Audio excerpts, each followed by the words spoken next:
Si queremos reducir el nivel de la excelencia hasta tal punto en que nos convierta nuestra sociedad en completamente incapaz de competir con jóvenes chinos, jóvenes asiáticos, que tienen un modelo todo lo contrario, o si vamos a decirle la verdad a la juventud, decirles, mira, las cosas no son fáciles, no son gratis. Vas a tener que trabajar mucho, vas a tener que estudiar mucho, vas a tener que esforzarte para ser el mejor, vas a competir con gente muy buena, ¿no? Gente que viene con formaciones impresionantes en otros países, en otras zonas del mundo, y lo mejor que puedo hacer yo es decirte la verdad y ayudarte a tener esos instrumentos para ser mejor. A la de tres, con Lluís Gracia. Bien, hoy nos acompaña Cayetana Álvarez de Toledo. Ella es diputada por Barcelona del Partido Popular, además es periodista e historiadora. ¿Cómo estás, Cayetana? Muchísimas gracias por estar hoy con nosotros. Muchas gracias a ti. Este canal de entrevistas, este programa va dirigido a gente joven, por tanto me gustaría preguntarle cómo era la Cayetana de 18, 19 o 20 años. Pues a ver, esos años coinciden con mi etapa universitaria en Inglaterra, en la Universidad de Oxford, donde llegué con, yo creo que tenía 17, finales de los 17, principios de 18. Una etapa enormemente feliz, consciente de mi felicidad, es decir, de estar en una institución que primaba la excelencia, en la que me hice adulta, como digo muchas veces, abandoné la adolescencia y me hice adulta en esa universidad. Y hacerse adulto significa, por una parte, reconocer lo pequeñito que es uno respecto a las tradiciones acumuladas de generaciones de gente muy brillante que había pasado por ahí, y por otra parte, desarrollar un espíritu crítico respecto a los dogmas y respecto al poder. Y eso fue, digamos, el gran legado de mis años universitarios, fue aprender a que lo más valioso que tenemos es la capacidad de analizar críticamente las ideas recibidas, no aceptar dogmas, siempre cuestionarlos. ¿Y cómo era Cayetana como estudiante? Bueno, con un bastante hondo sentido de la responsabilidad, inculcado casi indirectamente, más por ejemplo que por imposición de mis padres.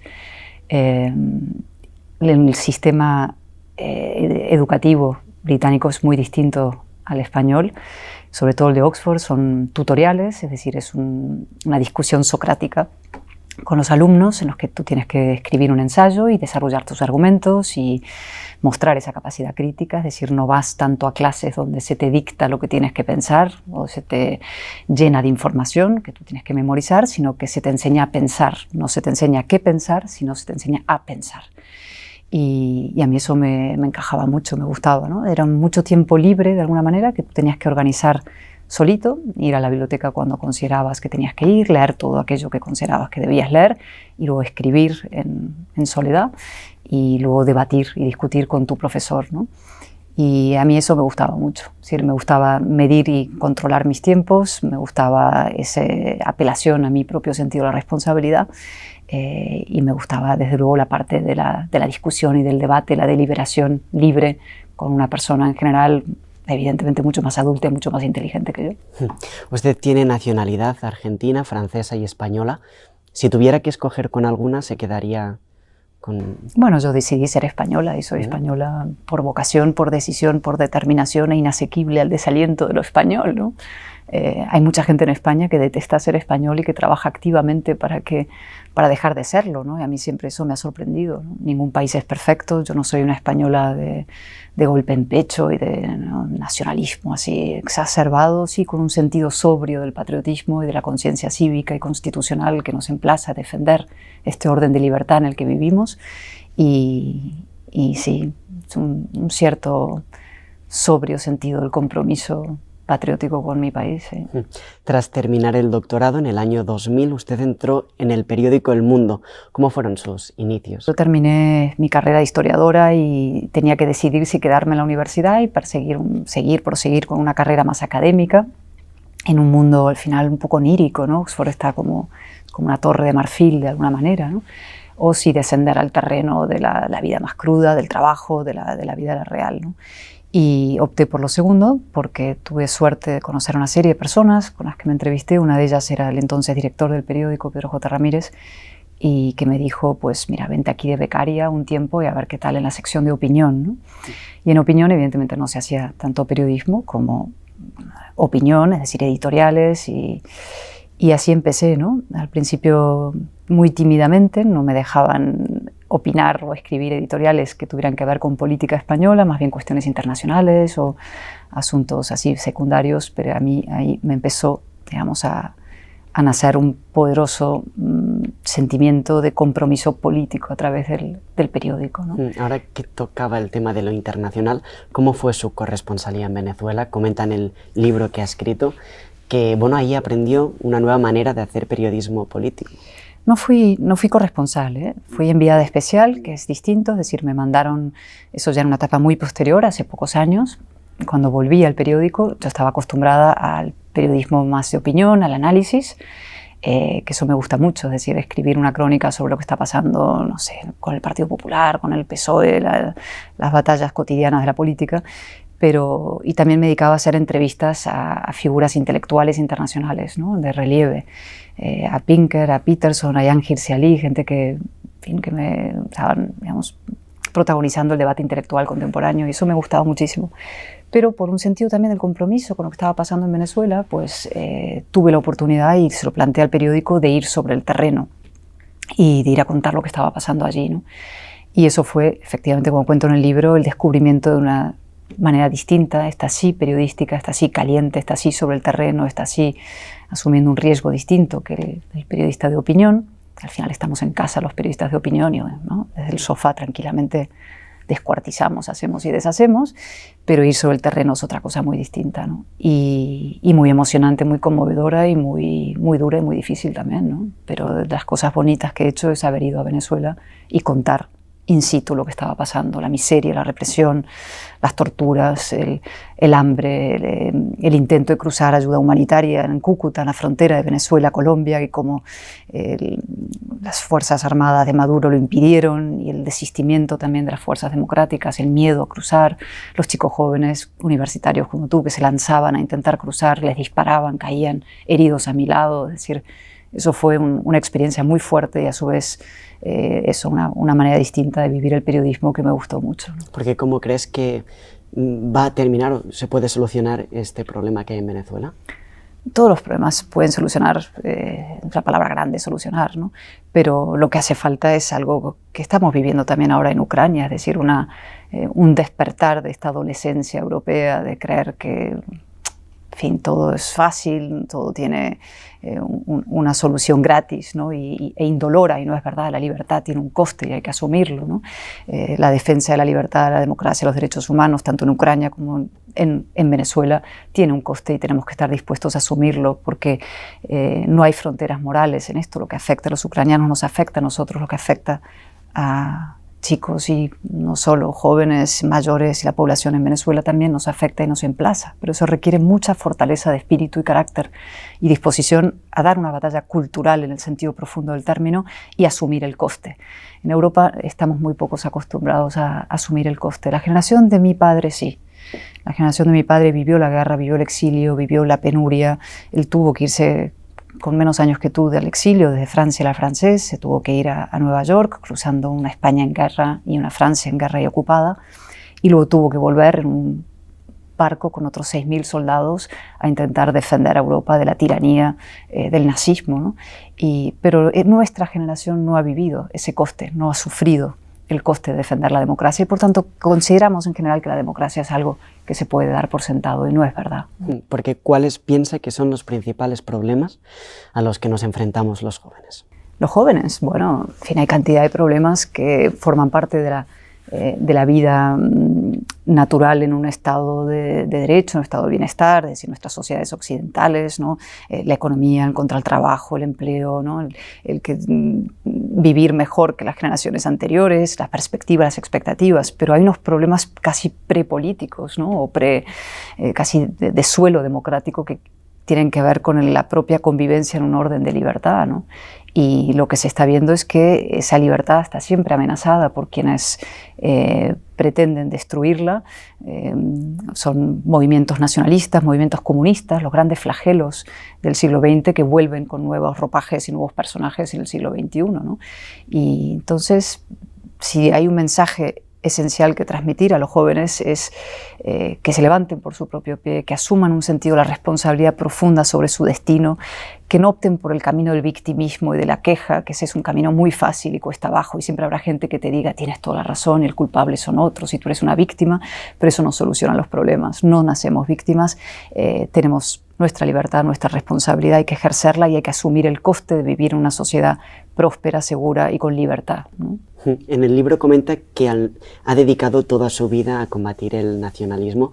No sé qué resultados ve y no sé cómo piensa que puede terminar este... Bueno, esto no termina nunca. La batalla en defensa de la democracia es inacabada e inacabable, ¿no? Pero bueno, en España tenemos la desgracia, por una parte, que sufrimos los dos grandes flagelos contemporáneos, ¿no? El nacionalismo separatista más sórdido y xenófobo, y luego las fuerzas populistas de izquierdas que son ahora las que legitiman todos estos movimientos de Putin, ¿no? Los que dicen no a la guerra, que en el fondo lo que quiere decir es sí a Putin y sí a la invasión, ¿no? Y estos movimientos nacionalistas que lo que buscan también es la destrucción de nuestra comunidad democrática, especialmente en Cataluña, ¿no? ¿Cómo vamos en esa batalla? Bueno, después del golpe de Estado del 17 se ganó una victoria muy importante, se derrotó el golpe de Estado, ¿no? No pudieron conseguir sus objetivos y el Estado se plantó, la policía, la Guardia Civil, la movilización de los españoles en Barcelona, que fue conmovedora, el rey también que participó con un discurso muy, muy importante, el más importante de los últimos 40 años de la jefatura del Estado, ¿no? Por tanto, les ganamos. El problema es que luego vino la izquierda y convirtió esa derrota del nacionalismo en una victoria para el nacionalismo, con los indultos, con la legitimación, con el hecho de aceptar el apoyo de Esquerra Republicana para poder gobernar Pedro Sánchez. Es decir, todo eso sirvió para blanquear el golpe y legitimarlo, ¿no? Con lo cual íbamos ganando y luego hemos sufrido un fuerte retroceso. Pero se puede ganar y se debe ganar. Y eso significa, una vez más, convicciones, coraje, capacidad de desafío y un plan de acción para Cataluña que también lo sea para toda España, ¿no? De reafirmación del Estado de Derecho, reafirmación de las libertades, de deslegitimación del nacionalismo y de una cosa que siempre digo y que me parece crucial, que es invertir en constitucionalismo, invertir en la defensa del orden liberal en Cataluña. Hay que meter dinero de los presupuestos generales de Estado y también la propia sociedad española, las élites económicas, invertir en el no nacionalismo, en el antinacionalismo, es decir, en el constitucionalismo y en el orden liberal. Porque Cayetana piensa que Cataluña será siempre una tierra de polarización. No, no tiene por qué serlo. Es decir, polarización no lo es. El nacionalismo lo que siempre nos ofrecía era una transacción diabólica, ¿no? Mefistofélica, quiere decir sumisión o conflicto. O te sometes o eres responsable de causar conflicto. Y yo lo que digo, entre la sumisión al nacionalismo y el conflicto, prefiero el conflicto. Es decir, prefiero plantar cara. Cuando los chicos de Sacabat plantan cara en las universidades, lo que hacen es defender las libertades de todos. Entonces les dicen crispadores y ustedes están, en fin, rompiendo la paz civil. No, eso no es una paz civil, es una falsa paz civil, es la paz de la sumisión y del sometimiento a la xenofobia nacionalista. Con lo cual hay que plantar cara ante esas chantajes emocionales y a veces asumir el conflicto y su coste. ¿Qué piensa que debe ocurrir para que Pedro Sánchez abandone la Moncloa? Tenemos que ganar las elecciones. Hay que tener 176 escaños alternativos y de eso se trata, de construir una alternativa muy poderosa, y eso pasa, en mi opinión, por la batalla de las ideas, la batalla cultural y armar un gran proyecto político alternativo al que él representa, ¿no? En el libro habla de la pregunta para la que no tengo respuesta todavía, es sobre quién pondrá orden. ¿Quién crees que puede poner? No sé si eso no se refiere a una persona en concreto, ¿no? Significa el orden liberal está siendo cuestionado, hay un repliegue del orden liberal y, en fin, si pudiera escribir un epílogo del libro, hablaría no solo de la crisis del Partido Popular, que también, sobre la que el libro avanza algunas cosas, sino también muy especialmente sobre lo que está pasando en Ucrania, ¿no? Los enemigos del orden liberal son poderosos y sobre todo confían en los quintacolumnistas dentro de Occidente, ¿no? En el cinismo y la cobardía de tantos occidentales que no se atreven a asumir el coste de defensa de la libertad, y lo que tenemos que hacer es reafirmar el orden liberal, desechar el apaciguamiento, las equidistancias, y eso requiere fuertes liderazgos, ¿no? Y ha surgido uno. Zelensky es un personaje absolutamente extraordinario, ¿no? El líder de Ucrania ha pasado a ser un héroe, y es un héroe, y tenemos que asegurarnos que su heroísmo no es en vano, ¿no? No puede ser un hombre muerto ni un hombre en el exilio. Él tiene que ser el líder de su país y defender no solamente la integridad territorial de Ucrania, que es lo que está en juego, sino algo mucho más profundo que también lo está, que es el propio orden democrático, no solo dentro de Ucrania, sino en toda Europa, ¿no? Está en juego el reparto del poder en el mundo. Rusia y China están jugando una partida terrible de destrucción del orden occidental, y en Ucrania se está jugando exactamente si esa destrucción se va a producir o no se va a producir. Y los demás tenemos que ayudarnos a nosotros mismos a través de la ayuda a los ucranianos. Ha comentado que Zelensky es un buen líder. Entonces, ¿qué piensa o qué cree que debe tener un buen líder? Bueno, coraje. Inteligencia, desde luego, pero mucho coraje y valentía. Yo creo que la valentía es uno de los valores más importantes en la vida y en la política, y su cara oscura, es decir, la cobardía es lo peor que hay. La cobardía y el cinismo son lo peor que hay dentro de la política y el liderazgo occidental en general, ¿no? ¿Y qué le parece a Alberto Núñez Feijóo como líder? Bueno, todavía no sabemos, es una incógnita como líder nacional, no lo es, ha sido un líder exitoso en Galicia con 4 mayorías absolutas, pero todavía es una incógnita como líder nacional, no sabemos todavía lo que es, porque entre otras cosas todavía ni siquiera se ha producido un congreso dentro del partido, ¿no? Parece que va a ser, digamos, de los únicos o único candidato, pero habrá que esperar a que él presente su proyecto político para España. Cuando anuncié que le entrevistaba, hubo 2 preguntas que se repitieron constantemente. Entonces, una de ellas es que ¿qué papel cree que tiene pensado Feijóo en el caso de que llegara a ser el presidente nacional para usted? No tengo ni idea. Esas son preguntas de bola de cristal, y interpretar a la gente siempre es muy difícil, y a un gallego todavía más, entrando en los tópicos sobre las identidades que yo rechazo, pero en este caso me viene muy bien para contestarte con toda sinceridad, además, que no tengo ni idea, ¿no? Y otra, esta quizás sí que la puede responder con más... Bueno, ¿qué decisión tomaría con respecto a su continuidad si la nueva cúpula no le ofreciera un puesto, bueno, pues destacado? Pero si yo no estoy aquí para los puestos, si no ya me hubiera ido cuando se me destituyó, ¿no? Yo no estoy aquí, yo estoy por las ideas, no por los puestos, y las ideas son más imprescindibles, más necesarias que nunca, ¿no? El Partido Popular y el centro derecha español tiene que armar un gran proyecto político alternativo a lo que Sánchez y sus aliados representan, ¿no? Estamos viéndolo estos días. La parte del gobierno se dedica a manifestarse a favor de Putin, básicamente, porque cuando dicen no a la guerra están a favor de una invasión o de la sumisión absoluta, ¿no? De los ucranianos a la agresión rusa, ¿no? Y todo eso hay que acabar con esta etapa, ¿no? Absolutamente nefasta, no solo para los intereses españoles, sino para la propia democracia en general.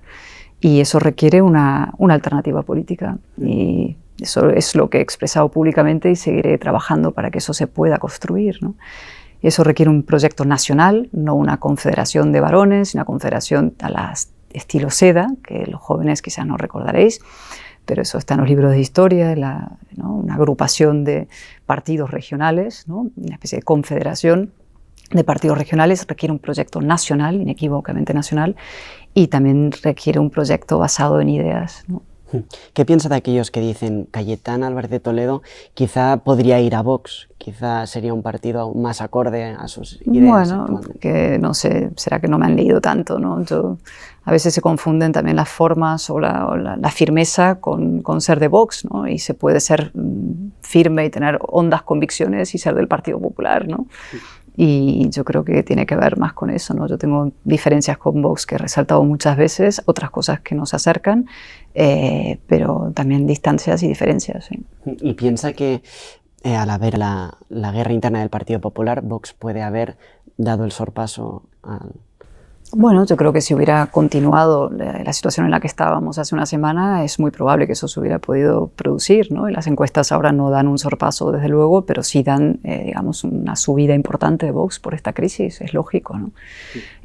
Lo importante es, insisto, que el Partido Popular recupere el rumbo, tenga un proyecto político, convenza a una mayoría de la importancia de defender ese proyecto con ideas, de la batalla en el terreno no solo de lo técnico, sino también de lo político al gobierno, y entre todos 176 escaños, ¿no? Yo he dicho, me encantaría que el PP tuviera una mayoría absoluta, pero es poco probable en un futuro cercano, con lo cual eso va a obligarnos a forjar coaliciones y a llegar a pactos con otros partidos. Eso se tendrá que dirimir el día después de las elecciones. Lo que toca ahora es proyecto, proyecto y proyecto. Ahora que ha comentado de tener una mayoría amplia, al final las mayorías amplias muchas veces pueden ser gracias a los jóvenes, que son una parte importante de la población. ¿Cuál piensa que ahora mismo es el partido de los jóvenes? Bueno, ¿cuál es? Eso lo dirán los sondeos y los análisis demoscópicos, ¿no? Vox es verdad que ha conseguido irrumpir en el espacio electoral de los jóvenes de centro-derecha, derechas, con mucha fuerza, lógicamente, y como hizo Podemos en su día en el lado de la izquierda, ¿no?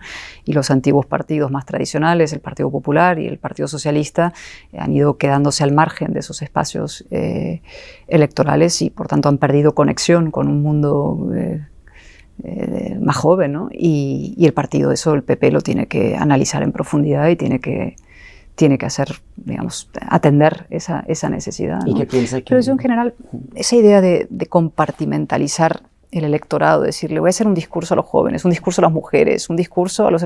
No, o sea, yo creo que los jóvenes tienen tanta inteligencia, capacidad crítica y preocupación por asuntos comunes como los no tan jóvenes, ¿no?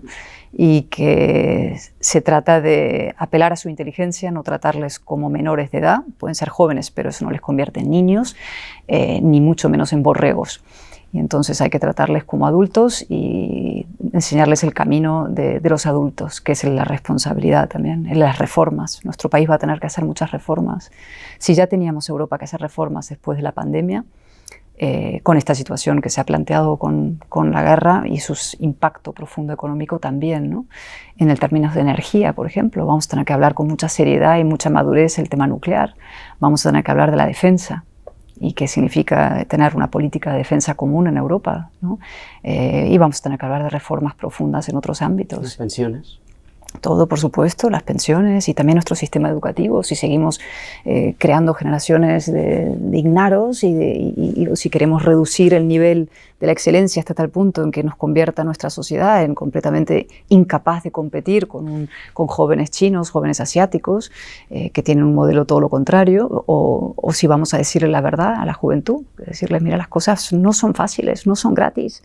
Vas a tener que trabajar mucho, vas a tener que estudiar mucho, vas a tener que esforzarte para ser el mejor, vas a competir con gente muy buena, ¿no? Gente que viene con formaciones impresionantes en otros países y en otras zonas del mundo, y lo mejor que puedo hacer yo es decirte la verdad y ayudarte a tener esos instrumentos para ser mejor, no decirte has nacido como, ¿no?, envuelto en algodones, te vamos a proteger toda la vida, el estado del bienestar infinito va a garantizarte trabajo, pensión, casa, coche, infinitamente, porque eso no es verdad. Eso es una ficción. Y lo peor que puede hacer un político es mentir, promover ficciones, y más a los jóvenes, que es la edad en la que está todavía todo por hacer, ¿no? Si tú le vendes una ficción, conseguirás quizás que te vote una vez, pero es frustración pasado mañana, ¿no? El cielo en la tierra no existe, pero la tierra tampoco es un infierno. Hay que hacer que la tierra, en fin, de manera realista la analicemos y veamos, ¿no?, cuáles son los sacrificios que va a hacer, cuáles son los esfuerzos que va a hacer. En el estado de bienestar que tenemos, esos esfuerzos se acompañan siempre. Tenemos un estado muy protector en muchos sentidos. Tenemos que asegurarnos que esa protección sea viable. Eso no puede ser infinita. Y tenemos que hablar a los jóvenes con verdad y con respeto. Ahora que hemos tocado el tema de la educación y de los jóvenes, lamentablemente creo que los jóvenes cada vez leemos menos libros. Entonces me gustaría que recomendara el libro que quiera a los jóvenes que escuchen esta entrevista. Bueno, yo siempre recomiendo lo mismo porque son los libros que a mí me emocionaron en la edad que tenía como la tuya, ¿no? Yo, en mi universidad todavía vivía Isaías Berlin, murió poco tiempo después, en el 97, si no me equivoco, y yo le conocí justo en esos años, tuve la ocasión de conversar con él, unos grandes pensadores del siglo XX, ¿no? Un hombre que entendió el verdadero significado de la palabra libertad y también quiénes eran sus enemigos, ¿no? y Raymond Aron, que es otra de las grandes figuras a las que siempre vuelvo, que fue, digamos, también el gran pensador liberal del siglo XX, anti-estalinista, anticomunista, y que plantó cara a toda esa izquierda envuelta en palabras buenas, pero que estaban detrás de esas palabras buenas, digamos, permitiendo y justificando uno de los regímenes más atroces de la humanidad, que fue el comunismo, ¿no?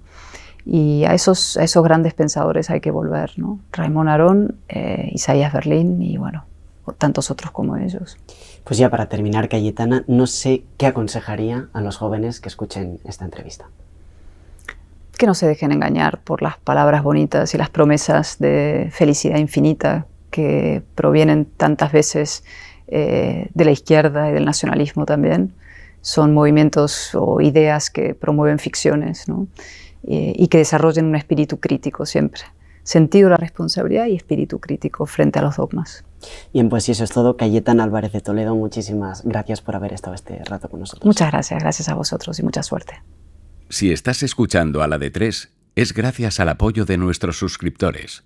Vamos, únete a ellos para que sigamos creciendo y con ello el programa. Muchísimas gracias.